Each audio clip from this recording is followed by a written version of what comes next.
BJP నాయకుల మీద సోదాలు ఉండవు, కాంగ్రెస్ నాయకుల మీద సోదాలు ఉండవు. ఛోటేబాయ్ బడేబాయ్ మాత్రం బాగా కూడబలుక్కొని ప్రచారం చేస్తారు.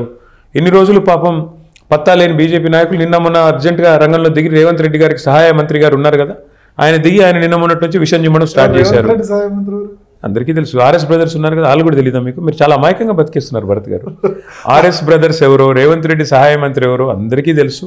ఆ సహాయ మంత్రి గారు రేవంత్ రెడ్డి సంజయ్ అంటారా అంటే మీకు తెలుసు కదా, మీకు తెలుసు, ప్రజలకి తెలుసు. ఛోటేబాయ్ బడేబాయ్ కూడా ప్రజలకి తెలుసు. ఎంత చక్కగా ఇద్దరి సంబంధం ఎంత అద్భుతంగా నడుస్తున్నదంటే, పొంగులేటి శ్రీనివాసరెడ్డి గారి ఇంటి మీద ఈడీ రైడ్ జరిగి 1 year దాటిపోయింది. 1 year 1 month అయిపోయింది. ఇప్పటి వరకు ఈడీ నోరు మెదపట్లేదు. ముఖ్యమంత్రి గారు కూడా కనీసం నోరు ఇప్పడానికి భయపడుతున్నారు.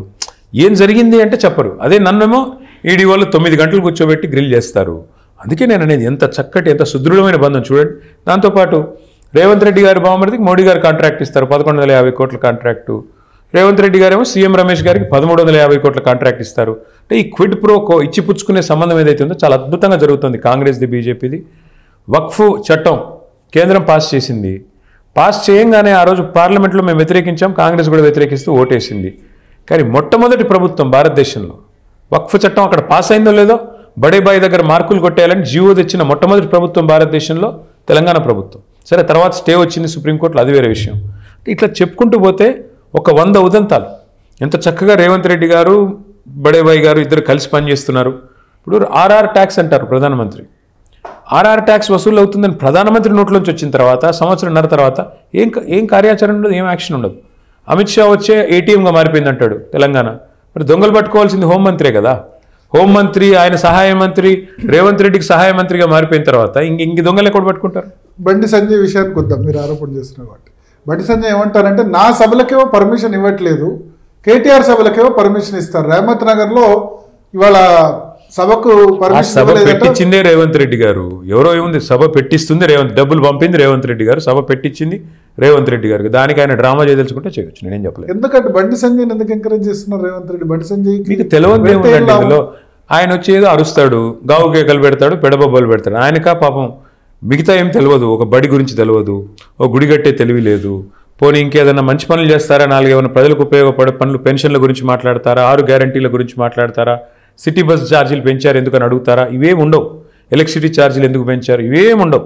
కేవలం వచ్చి మతం పేరు మీద విషం చిమ్మడం, మతం పేరు మీద ఒకసారి మళ్ళీ అందరినీ రెచ్చగొట్టి హిందూ ముస్లిం అని అర్ధగంట సేపు ఎవరికి అర్థం కాని భాషలో ఏదో మాట్లాడి వెళ్ళిపోతారు. వెళ్ళిపోయిన తర్వాత దాన్ని పట్టుకొని రేవంత్ రెడ్డి గారు మళ్ళీ ఏదో అంటారు. వాళ్ళిద్దరి మధ్యన ఏదో జరుగుతున్నట్టు, ఇద్దరు బీభత్సమైన షాడో ఫైటింగ్ చేస్తున్నట్టు బిల్డప్ ఇవ్వాలి, హిందూ ముస్లిం పోలరైజేషన్ తేవాలి. ఇద్దరు ఎజెండా అదే కదా, దానికోసం వాళ్ళ తాపత్రయం. అంతకంటే కాంగ్రెస్ బీజేపీ మ్యాచ్ ఫిక్సింగ్ అంటున్నారు. మ్యాచ్ ఫిక్సింగ్ అనట్లేదు నేను. కాంగ్రెస్ బీజేపీ కలిసి ఇక్కడ ప్రభుత్వాన్ని నడుపుతున్నాయి, రాష్ట్రంలో నడుస్తున్నది జాయింట్ వెంచర్ గవర్నమెంట్ అంటున్నా. జాయింట్ వెంచర్ అని నేను అనడానికి కూడా సహేతుకమైన కారణం ఉంది. రేవంత్ రెడ్డి గారి బావమరిదికి ఎలాంటి అర్హతలు లేవు ఆయన కంపెనీకి. కానీ కేంద్ర ప్రభుత్వ పథకం అమృత్లో రేవంత్ రెడ్డి గారి బావమరిదికి 1152 కోట్ల వర్క్ ఇచ్చింది కేంద్ర ప్రభుత్వం, నరేంద్ర మోడీ ప్రభుత్వం. సీఎం రమేష్ గారు బీజేపీ ఎంపీ, ఆయనకి 1350 కోట్ల కాంట్రాక్ట్ ఇస్తుంది కాంగ్రెస్ ప్రభుత్వం. ఎంత చక్కటి బంధం చూడండి, ఇద్దరు ఎంత చిక్కటి బంధం. అట్లాగే అదానీ గారు మంచివాడు కాదని రాహుల్ గాంధీ అంటాడు. రేవంత్ రెడ్డి గారు అదానీ గారికి ఎర్రతివాచి పరిచి స్వాగతం పలుకుతారు. సిబిఐ మోడీ గారి జేబు సంస్థ అని రాహుల్ గాంధీ గారు అంటారు. మరి మోడీ గారి జేబులోంచి సిబిఐని తీసి ఆ సిబిఐ కాళేశ్వరం కేసు రేవంత్ రెడ్డి అప్పు చెప్తారు. ఇట్లా 100 ఉన్నాయి. కాళేశ్వరం కేసే 3 నెలలైంది, ఎందుకు యాక్షన్ తీసుకోవట్లేదు? ఎందుకు నేను అడుగుతాను రేవంత్, ఎందుకు ఇంతవరకు సిబిఐ కనీసం ఎఫ్ఐఆర్ కూడా దాఖలు చేయలేదని రేవంత్ రెడ్డి మొన్న అన్నారు. దాదాపు 2 నెలలు అయింది కదా, 2 ఏళ్ళు అయింది కదా కేసు పెట్టి, 2 ఏళ్ళు అయింది కదా నువ్వు ఎంక్వైరీ చేసి, పీసీ ఘోష్ని బట్టి, ఇంకోని బట్టి, ఇన్ని బట్టి. మరి నువ్వేం పీకేవు 2 ఏళ్ళు? 2 ఏళ్లలో నీ కేసులో విషయం ఉంటే నువ్వెందుకు పెట్టలేదు కేసు? రిపోర్ట్ వచ్చిన వెంటనే అసెంబ్లీలో టేబుల్ చేశారు. ఆ రిపోర్ట్లో ఏమైనా ఉంటే కదా, కొండనంతా తవ్వి ఎలకని కూడా పట్టలేదు ఆయన, కొండంతా తవ్వారు, ఏమైనా దొరుకుతుందేమో అని. ఏం లేదని తేలిపోయింది. పాపం పెద్ద ఆయన ఘోష్ గారు కూడా అర్థమైంది. అనవసరంగా ఆయన ఇమేజ్ పాడవద్దు అనుకున్నారు, ఏమనుకున్నారో ఏమీ చెప్పలేదు. అందులో ఏం చెప్పారు? ఫైనల్గా చిన్న తప్పులు ఏమైనా ఉంటే ఉండొచ్చు అని చెప్పారు తప్ప ముఖ్యమంత్రి గారు తప్పు చేశారనో, ఇరిగేషన్ మంత్రి తప్పు చేశారనో ఎక్కడ ఉందా రిపోర్ట్లు? నెంబర్ 1. నెంబర్ 2, ఏం చేయాలి రేవంత్ రెడ్డి? ఆ మొహం మీద ఆ రిపోర్ట్ వచ్చి పడ్డ తర్వాత ఏం చేయాలో అర్థం కాలేదు. కొండంతా తవ్వి ఎలకను కూడా పట్టలేదు, ఏమీ చేయలేని పరిస్థితి. మరి ఏదైనా ఎంక్వైరీ చేద్దామంటే విషయం లేదని అర్థమైంది. విషయం లేదు కాబట్టి మరి మొహం ఎక్కడ దాచిపెట్టుకోవాలి? CBI పెట్టమనండి case. ఎవరు ఆపుతున్నారు? ఎవరికి అవసరం ఉంది ఆపేది? ఇవాళ నేను అడుగుతా ఉన్నా, రేవంత్ రెడ్డి గారి మీద ఓటుకు నోటు కేసు ఉంది. అది ఏసీబీలో ఉంది, ఈడీ కూడా రిజిస్టర్ అయ్యి ఉంది. ఈడీ ఎందుకు అరెస్ట్ చేయట్లేదు రేవంత్ రెడ్డి గారిని, ఎందుకు విచారించట్లేదు? ఈడీకి అయితే ఏం పాబంది లేదు కదా, ఈడీ ఎందుకు ఎంక్వైరీ చేయట్లేదు రేవంత్ రెడ్డి గారి విషయంలో? చెప్పాలి ఇవన్నీ కూడా. ఎందుకు ప్రభుత్వం ఇంత వ్యతిరేకత ఎదుర్కొంటుంది? చివరికి ముఖ్యమంత్రి గారు కుల సంఘాల మీటింగ్లకు పోవడం ఏందండి? ఏది ఓట్ల కోసం కుల సంఘాల మీటింగ్లకు పోయి వాళ్ళని ప్రసారం చేసుకొని దండం పెట్టుకొని వాళ్ళ ఇంటికి వచ్చినట్టున్నారు. కమ్మ, కాపు, మిగతా మైనారిటీ ఒక్కరి గురించి చెప్పట్లేదు నేను. ముఖ్యమంత్రి గారు పలు కుల సంఘాలతో పాల్గొన్నారు మీటింగ్లో, వాళ్ళ ఇంటికి రాలేదు. ముఖ్యమంత్రి గారి ప్యాలెస్కి రాలేదు. ముఖ్యమంత్రి గారి ప్యాలెస్కి వచ్చిన కేసులు వేరు, ఈయన పోయిన వాళ్ళు వేరు. చాలా జరుగుతున్నాయి, మీకు తెలియదు పాపం. మీరంతా జర్నలిస్టులు అంటే వాళ్ళు పంపే సీఎం ఆఫీస్ నుంచి పంపే మాత్రం వేస్తున్నారు, మిగతా చూడట్లేదు మీ వాళ్ళు. నేను మీతో కూడా కోరేది ఏమంటే, ఒక ప్రభుత్వానికి ఇంత గడ్డు కాలం 2 ఏళ్ల లోపల ఎందుకు వస్తుంది? ఎందుకు ముఖ్యమంత్రి గారు పాదయాత్ర చేయాల్సిన దుస్థితి వచ్చింది? 10 రోజులకు ఉప ఎన్నికల్లో ప్రచారం చేసే అవస్థ ఎందుకు వచ్చింది? ఇదంతా బీఆర్ఎస్ సోషల్ మీడియాలో ప్రచారం, కానీ వాస్తవంగా అట్లా లేదు గ్రౌండ్లో. రేపు జూబ్లీహిల్స్లో గెలిచిన తర్వాత అది ప్రూవ్ అవుతుంది. వాస్తవంగా అట్లా లేకపోతే మీ అభ్యర్థికి తమ్ముడికి మూడు దొంగ ఓట్లు ఎందుకు రాయించారు? ఇప్పుడు రాహుల్ గాంధీ అన్నట్టు ఆయన ఢిల్లీలో ఓటు చోరీ అని ఆక్రోశిస్తున్నాడు. మీ అభ్యర్థి తమ్ముడికి 3 దొంగ ఓట్లు ఉన్నాయి, దాని గురించి ఎందుకు మాట్లాడారు? అసలు ఎన్ని దొంగ ఓట్లు రాయించారు? సిటీలో ఉన్న వాళ్ళకి 2-3 ఓట్లు కామనే కదా, అక్కడ ఇక్కడ మీకు కామనేమో, మాకైతే కాదు. కాంగ్రెస్ వాళ్ళకి కామనేమో, మాకైతే కాదు. మీరు లేనిపోయి కామన్ అని చెప్పి దాన్ని జనరలైజ్ అటు ఇటు చాలా తప్పు మీరు చెప్పేది, చాలా తప్పు. సిటీలో ఒక Then this government is an utter flop. That is the case. Then this government is a disaster. Election commission is a joke. Election is a joke. That is the case.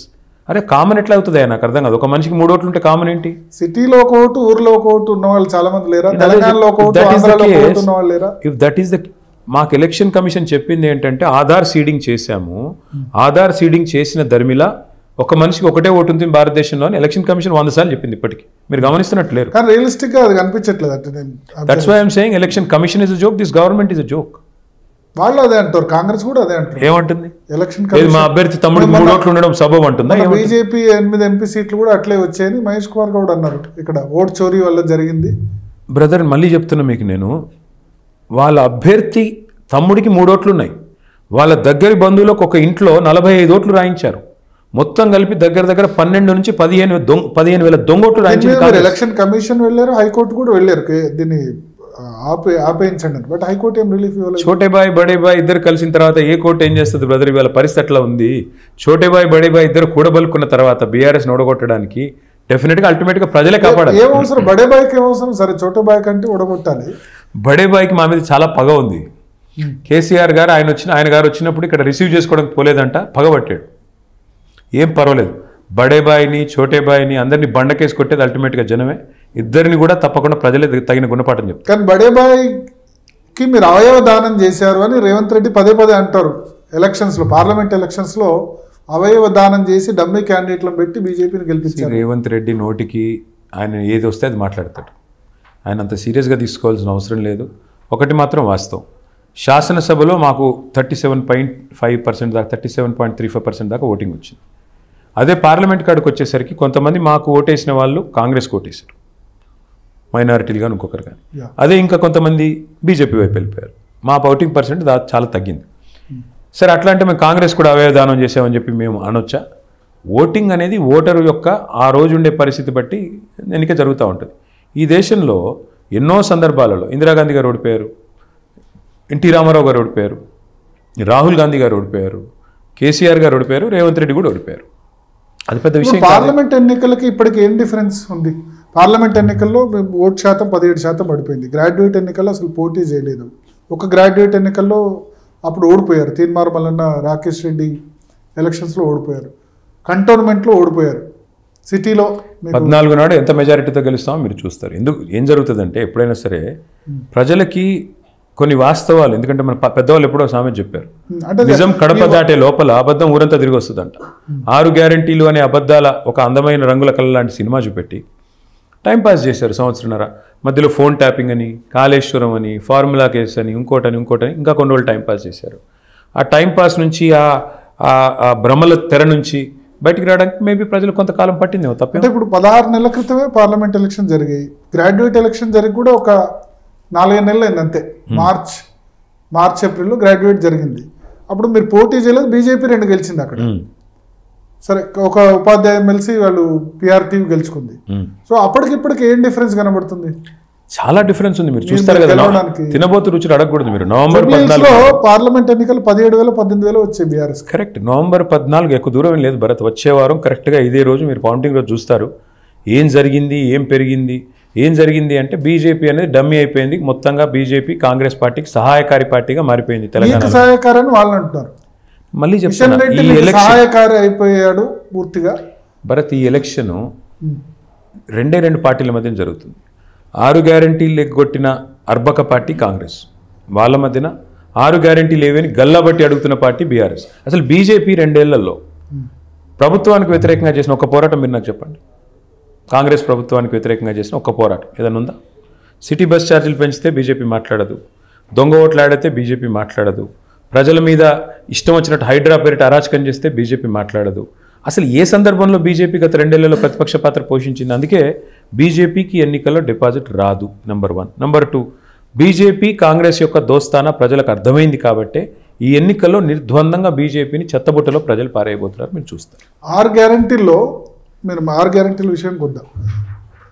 ఒకటి ఫ్రీ బస్ ఇంప్లిమెంట్ చేశారు. ఒక నిమిషం అదొక్కటే చేశారు. ఇంకా అదొకటి కాదు. Gas cylinder 500 brother. మళ్ళీ మీరు కన్ఫ్యూజ్ పవర్ చార్జెస్ మళ్ళీ you are getting confused again and again. 6 గ్యారంటీల్లో మీరు చెప్పేది కేవలం ఒక దానిలో ఒక ఉపభాగం, ఇంకో దానిలో ఒక ఉపభాగం. ఇంకోటి చెప్తా, ఫ్రీ బస్సు లేడీకి, ఇంట్లో మగవాడికి డబుల్ ఛార్జ్, ఇంట్లో ఉండే పిల్లలకి 20. డబుల్ ఛార్జ్ ఎక్కడ తెలుసుకో బ్రదర్, నువ్వు బస్ ఎక్కడ మానేసి కారులో తిరుగుతున్నావు, నీకు తెలవట్లేదు. దసరా సంక్రాంతికి చార్జెస్ మీరు పెంచారు, disconnected from ground. Dussehra Sankranti you are disconnected. Double charge ఎట్లా? నీకు లెక్కతో సహా చూపెడతా. గతంలో 200 ఉండేది, ఇప్పుడు 400 అయింది. చెక్ చేసుకో. బీఆర్ఎస్ కాంగ్రెస్ కన్ఫ్యూజ్ అవ్వకు. You don't have to argue with me, you can go to people and check. మొత్తంగా అప్పటికి ఇప్పటికి ఛార్జీలు డబుల్ అయినాయి మగవాళ్ళకి, నెంబర్ 1. నెంబర్ 2, ఇంట్లో ఉండే పిల్లలకి 25% పెంచారు బస్ పాస్ ఛార్జీలు. సో అప్పుడు ఫ్రీ బస్ ఎట్లా అవుతుంది? అది కుటుంబంలో 4 ఉంటే ఒకరికి ఫ్రీ చేసి ముగ్గురికి డబుల్ చేస్తే, లేదా ముగ్గురికి 30% పెంచితే అది మళ్ళీ సేమ్ కదా. కుడి చేత్తో ఇచ్చి ఎడం చేత్తో తీసుకోవడమే కదా. నెంబర్ 1. రెండవది, ఇక మిగతా స్కీమ్లు అసలు మీరు చెప్పింది ఏంటి, చేస్తున్నది ఏంటి? తులం బంగారం 100 రోజుల్లో ఇస్తా అన్నారు. మీరే కదా 2,500 ఇస్తా అన్నారు. 4,000 పెన్షన్ ఇస్తా అన్నారు. ఒక మంత్రి అయితే గావుకోకలు పెట్టాడు, డిసెంబర్ నుంచే వస్తుంది తీసుకో అని. తర్వాత రేవంత్ రెడ్డి గారు ఏం చెప్పారు? డిసెంబర్ 9 నాడు 6 గ్యారంటీలకు చట్టబద్ధత ఇస్తూ మొదటి క్యాబినెట్లోనే సంతకాలు పెడతా ఉన్నారు. ఇప్పుడు 50 క్యాబినెట్ సమావేశాలు అయినాయా?